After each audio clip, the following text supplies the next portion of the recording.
وبعدين يعني في اللي احنا فيه انا مش فاهم في ايه. يعني هي البعثه الاولمبيه ده فيها مشاكل يعني.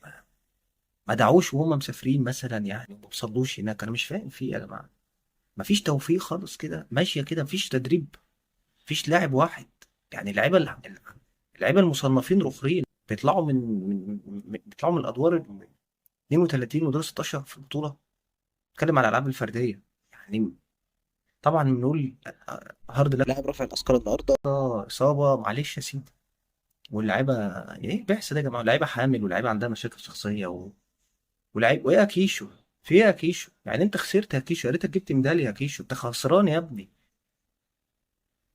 والاولمبياد هتخلص خلاص. البطوله خلاص بتشرف على الانتهاء يعني.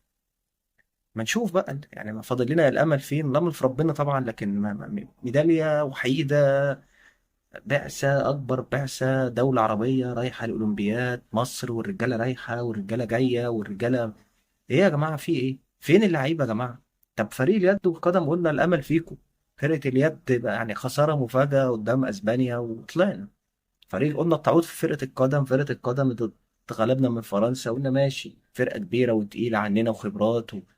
ونلعب على الثالث والرابع مع المغرب نقدم حاجه بقى. مش نقدم 6-0 فضيحه برضو في الكوره يعني. ما ينفعش الكلام ده.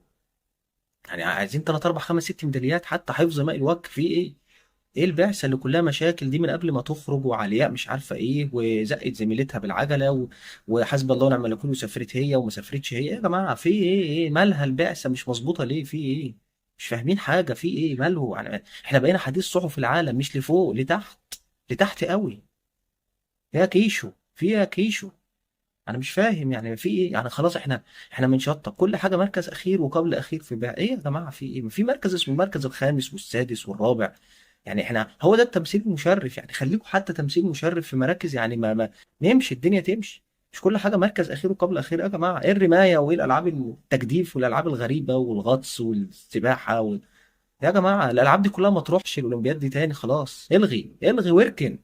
الغي واركن.